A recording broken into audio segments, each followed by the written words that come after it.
السلام عليكم ورحمة الله. نشرة الأخبار من الفضائية الإريترية والمستهل بأبرز العناوين. إصابة 10 مواطنين بفيروس كورونا اليوم.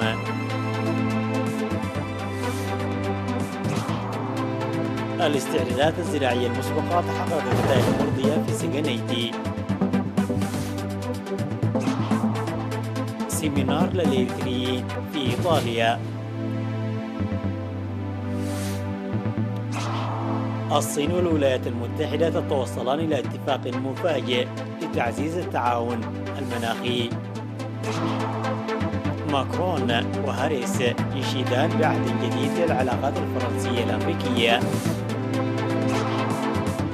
الرئيس الصيني يحذر من حرب باردة في منطقة آسيا والمحيط الهادئ. أهلا بكم. إعلان وزارة الصحة. أعلنت وزارة الصحة أن الفحوصات المخبرية التي أجريت اليوم في مراكز الفحص والعزل في أقاليم الأوسط والجنوب وعنسبة أظهرت إصابة 10 مواطنين بفيروس كورونا، وقد ظهر 7 من الإصابات في الإقليم الأوسط، 2 في برادبة وواحدة في مبادره وواحدة في بلزة وواحدة في كوندبة وواحدة في وسط مدينة أسمرة وواحدة في زقبان، وإصابتان في دباروا بالإقليم الجنوبي، وإصابة واحدة في علا برعد بإقليم عنسبة. في غضون ذلك شفي 31 مريض كورونا، 30 من الإقليم الجنوبي وواحد من إقليم شمال البحر الأحمر. وبهذا بلغ عدد المصابين بفيروس كورونا في البلاد حتى الآن 7013، شفي منهم 6826 وتوفي 48 مريض، فيما لا يزال 139 مريض يتلقون العلاج في المستشفيات. وزارة الصحة 11 من نوفمبر لعام 2021.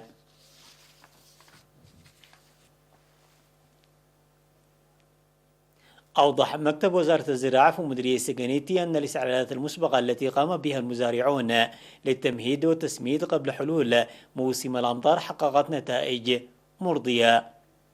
وأوضح مسؤول المكتب السيد إياسو أصفها بالرغم من هطول الأمطار أقل من الطبيعي هذه السنة، فإن الاستفادة الجيدة من الأمطار مكن من نمو المزارع جيدا. وذكر زراعة الذرة والبقوليات في المديرية وبلغت محاصيل الطاف والقمح والشعير مستوى القطف، والذرة الرفيعة والشامية مستوى الإثمار، مؤكدا عدم وجود ظاهرة آفات. وقال إن إدخال البذور المحسنة جزء من جهود رفع الإنتاج الزراعي، خاصة بذور القمح والبطاطس التي تحقق نتائج جيدة.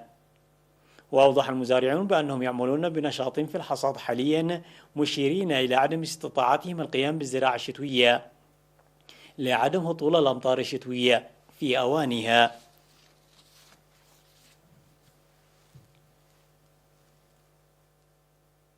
عقد سفير إريتريا في إيطاليا السيد فيساهاسين بيتروس سيمينارا يوم 7 من نوفمبر للإريتريين في إيطاليا حول الأوضاع في البلاد والتطورات الإقليمية. وأوضح السفير فيساهاسين في السيمينار الذي عقد في مدينة بولونيا بعنوان التعبئة كضرورة مرحلية، شارك فيه الإريتريين المقيمون في مدن بولونيا وفرنيسيا وريجيا وإيميليا وبيزيا. أوضح الأوضاع الراهنة تزامنا مع المهام المرحلية، وقدم شرحا موسعا بشأن اتفاق السلام والصداقة الموقع بين إريتريا وإثيوبيا عام 2018 وتأثيره الإيجابي على المنطقة وفرص الشراكة والتعاون التي خلقها من جهة، والمؤامرات التي ظلت تحيكها القوى التي لم يرضيها هذه التطورات من جهة ثانية، مؤكدا بأن الانتصار الذي تحقق بالتصدي القوي سيؤمن بالتصدي الواعي فقط. وأكد المشاركون لتمتين صفوفهم والعمل بقوة لإفشال وإنجاح برامج التصدي الوطنية.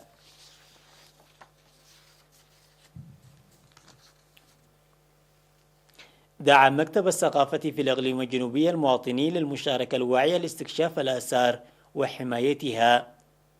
وأوضح خبراء الآثار في السيمينار الذي عقده في 9 من نوفمبر بعنوان المحتوى الآثري وحمايته أن الآثار في إريتريا متداخلة وتضم فترات مختلفة، وأن الآثار والموروثات غير المادية في الإقليم الجنوبي يجب حمايتها ودراستها جيدا.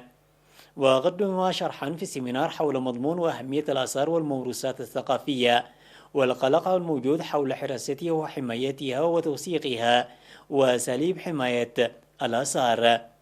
وشدد الخبراء على منع أخذ الحجار والصخور من المواقع الأثرية للبناء والتوسع الزراعي فيها. وأوضح المشاركون حجم الدمار الكبير الذي يحدث على الآثار، ويجب تكثيف التوعية في جميع المديريات لحماية الآثار وإقامة متحف الإقليم والاهتمام بحراسة المواقع الأثرية. وقال المدير العام لقسم الثقافة والرياضة في الإقليم الجنوبي السيد أبراهام يوهنس أن المواقع الأثرية والتاريخية يتوجب حراستها من المجتمع عامة. تجدر الإشارة إلى أن الإقليم الجنوبي يضم الكثير من المواقع الأثرية والآثار والأديرة المعروفة عالميا.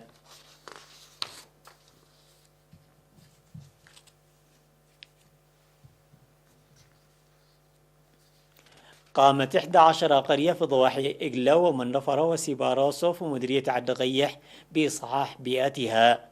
وفي مناسبة إعلان إصحاح البيئة، أوضح مسؤول الخدمات الصحية في المديرية السيد واللاب قبرز جابيهير أن برامج إصحاح البيئة يهدف مكافحة الأمراض داعيا لاستمراريته. وقال مديرية عدقيح السيد هابتايتس فازجي أن صحة المجتمع تعتمد على بيئة صحية، داعيا المواطنين المشاركة جيدة لضمان استمرارية الأنشطة الجارية في المدن والأرياف.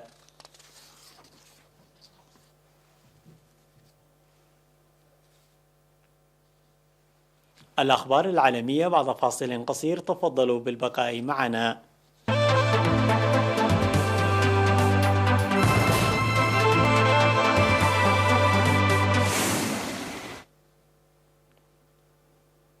أهلا بكم مجددا.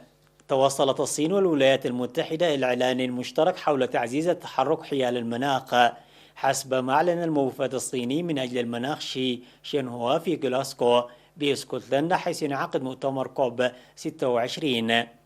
وفي هذا الشأن صرح المسؤول الصيني للصحفيين خلال مؤتمر الأطراف حول المناخ يقر الطرفان بالفارق القائم بين الجهود الحالية وأهداف اتفاق باريس. بدوره أثنى الأمين العام للأمم المتحدة أنطونيو غوتيريس على الاتفاق الصيني الأمريكي، معتبرا أنه خطوة هامة في الاتجاه الصحيح. وتعتبر الصين الدولة الأولى عالميا من حيث انبعاثات الغازات ذات مفعول الدافئة، تليها الولايات المتحدة في المرتبة الثانية. ويمثل البلدان معا حوالي 40% من إجمالي التلوث بالكربون.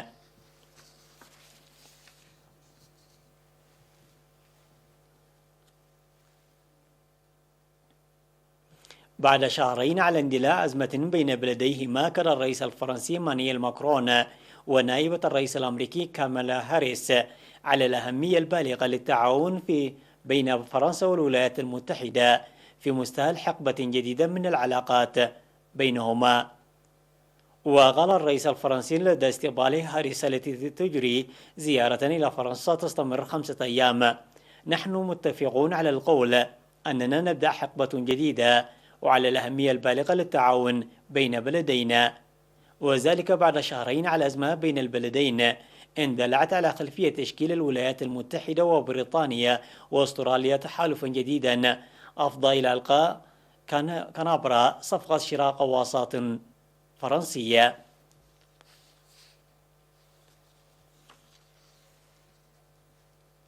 قال الرئيس الصيني شي جين بينغ أن منطقة آسيا والمحيط الهادي يجب أن لا تعود إلى التوتر الذي شهدته حقبة الحرب الباردة، وذلك قبيل اجتماع عبر الإنترنت من المتوقع أن يعقده مع الرئيس الأمريكي جو بايدن قريبا. وأضاف الشي في رسالة مسجلة في مقطع فيديو لمنتدى رؤساء تنفيذيين على هامش قمة منتدى التعاون الاقتصادي لدول آسيا والمحيط الهادي التي تستضيفها نيوزيلندا أن محاولات رسم خطوط أيديولوجية أو تشكيل دول صغيرة على أسس جيوسياسية ما لها الفشل. تمثل تصريحات شي إشارة واضحة إلى جهود الولايات المتحدة مع حلفاء وشركاء في المنطقة، بما يشمل المجموعة الرباعية مع الهند واليابان وأستراليا، الرامية للحد من ما تعتبره واشنطن نفوذا اقتصاديا وعسكريا صينيا متناميا. وقال وزير الخارجية الأمريكي أنطونيو بلينكين أن بلاده وحلفائها سيقومون بتحرك لم يحدده إذا استخدمت الصين القوة لتغيير الوضع الراهن لتايوان.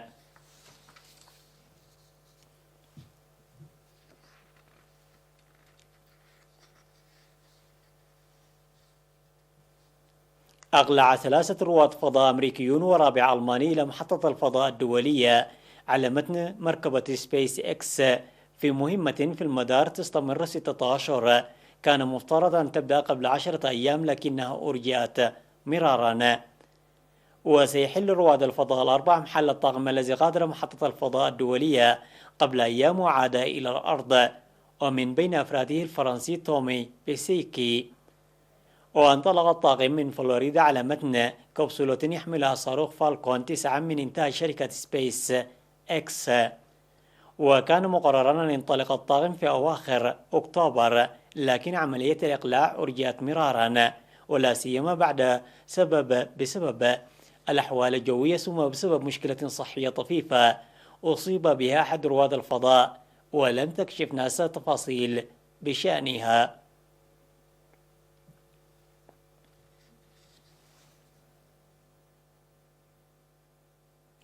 عناوين النشرة مجددا: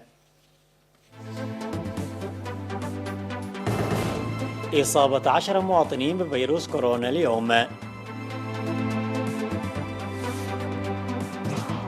الاستعدادات الزراعية المسبقة تحقق نتائج مرضية في سجنيتي. سيمينار للإريتريين في إيطاليا. الصين والولايات المتحدة تتوصلان إلى اتفاق مفاجئ لتعزيز التعاون المناخي. ماكرون وهاريس يشيدان بعهد جديد للعلاقات الفرنسية الأمريكية.